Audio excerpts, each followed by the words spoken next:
Hi everyone, welcome back into another video. It's been a week and a half since Grand Prix finished. About time we had a catch up. Let's get straight into it. Yeah, so it feels like forever ago now. As soon as Grand Prix finishes and that week after is just packed full of like catch up of life. I'm just trying to get back everything done because I've just lost an entire week and a bit more to the Grand Prix. So the following week just becomes so busy and I've had so much on, I just really haven't had time to do anything in terms of videos. So yeah, apologies, this is coming a bit late and I was sort of on the fence whether to make it because it's a bit like out of time now, you know, is it old news? But I still think it's worth having a little chat about what happened. A brilliant week. So you could say good timing, but typically the weather this week's been pretty terrible. And obviously towards the end of the Classic TT there, the last couple of days, the weather did go a bit bad. But we had, 10 days there, a week and a half of really good weather for practice week. And we didn't have to worry about anything during practice week. We were just getting loads and loads of laps in. It was brilliant. And it's become a little bit of a distant memory because now, we've had that bad week of weather just now, and the taste that was left in the mouth at the end of it was we lost the last race because of bad weather. So it's easy to forget how good it was for such a good period of time. But the Manx Grand Prix itself, with the first two race days, some absolutely amazing races. They were all so tight, you couldn't call them. Someone took a lead, it got cut in half, it would get back up in the pit stop, and then on the last lap, it was crazy. And it culminating in that senior race, which were amazing. I was at Brandywell and I was checking the live timing because that gap over the mountain was coming down and down and down. Thinking it's a big call to get 8 seconds back from the bungalow. I think it was about that.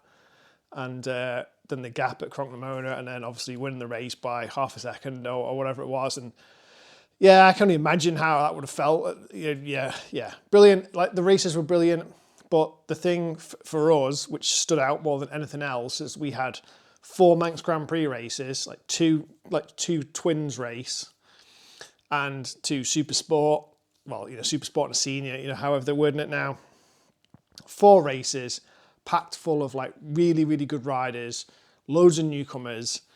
And let's remember that these guys aren't professional motorbike riders. This is, as people like to brand it, the amateur TT. And 4 races, not a single incident.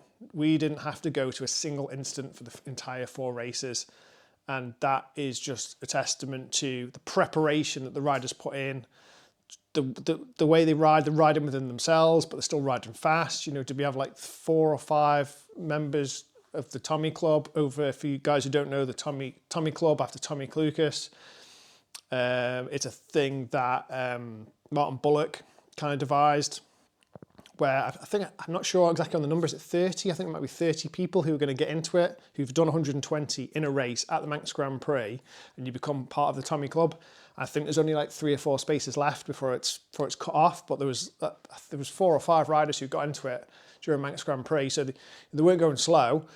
And yeah, just great to watch, great to see those newcomers come through who we spoke about before, seeing their progression from initially signing on and doing laps in the car and talking them through it. And great to see. Yeah, it's just, that's a really enjoyable part of what I do personally now with helping those guys. And it's really good. We all love the TT because it's just that glamour and that speed, and it's incomprehensible to me. It is what they do on those bikes is just mind blowing. Obviously, you can relate more to what's going on at the Grand Prix, and so it feels more like sort of on your level, and that's nice to. And you've been down that road before. Obviously, some of the TMs have done the TT, but none of us really at the front, whereas half the TMs have won Grand Prix, so they know what it's like. And it's really relatable, especially as a newcomer and doing it at an amateur level. It is still an amateur level. Some of the boys are really well prepared. They've got great gear, they've got great teams, great setups. But it still is, you're doing it because you really want to do it, not because you're just good at it and someone's offering you a big paycheck to go and do it, like you might do at the TT. You're doing it just for the love of the sport and just because you just really want to ride your bike around this course. And so, yeah, going off a bit again, but yeah, just a massive well done to everyone who took part in that Manx Grand Prix. And I see people's like sort of post-event like digestion and analysis, on social media, some of the local lads and then some of the other people I got to know, and everyone just wants to come back and do it again, counting down the weeks and the days and until you get to do it again next year, and exactly how that feels, constantly wanting to improve your machinery, improve your lap times, improve your position, and yeah, Grand Prix is great and long may it continue. But then the classic races were great as well. The classic TT races were great. They were tight, and really happy to see Paul Jordan pick up his first win on the mountain course. And yeah, they're very, very different to watch, because you think about it from a TT rider, and you've been here at TT week and you've been going really hard under loads of pressure with loads of sponsorship and people who, this is it, this is your main goal for the year.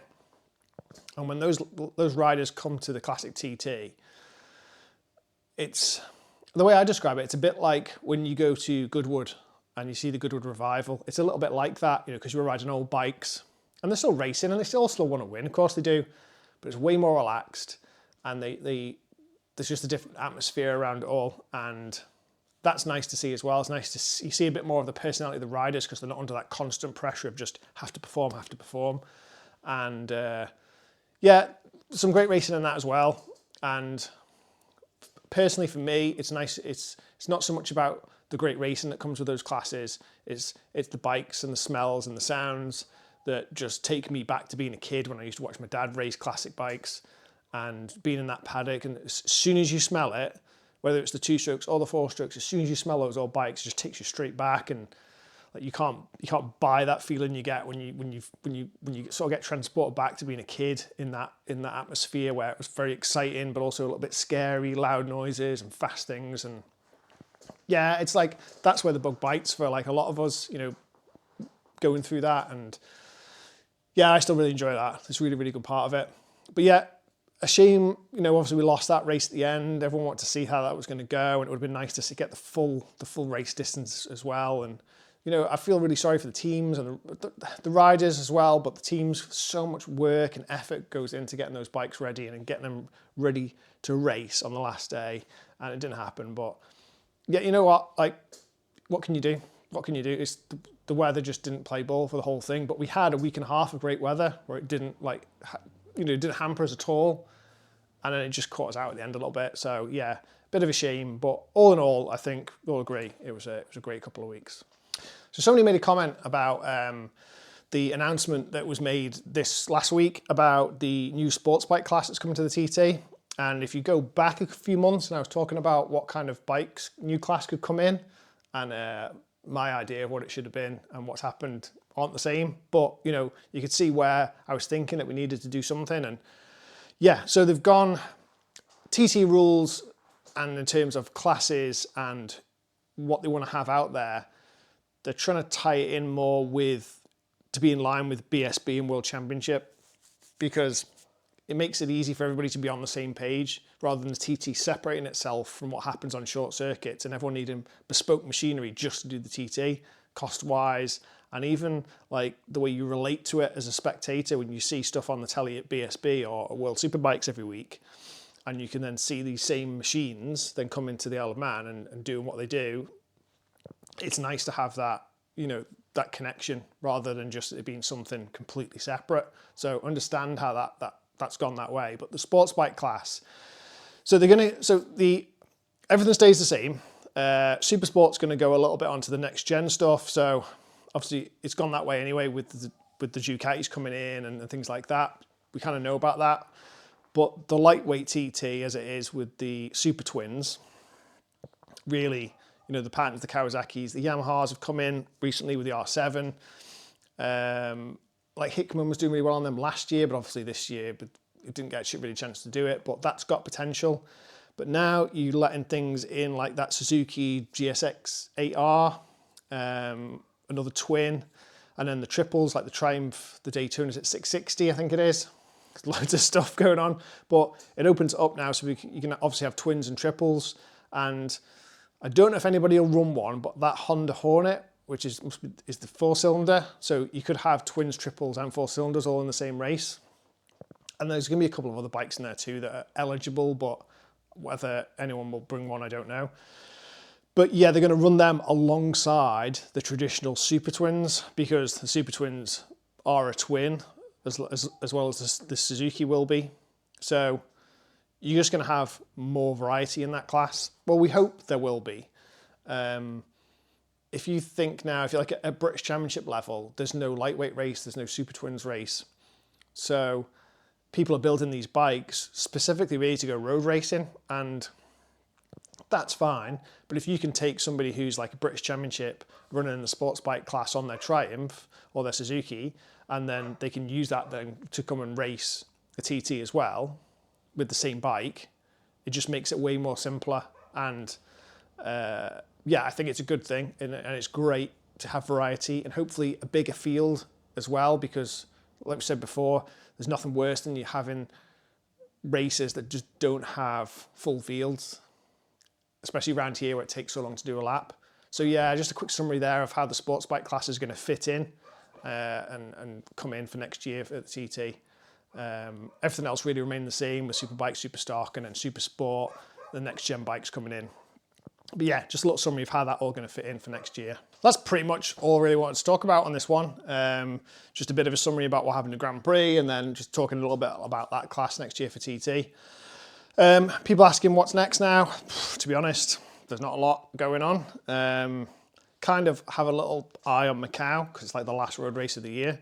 So we'll see that when we get to that.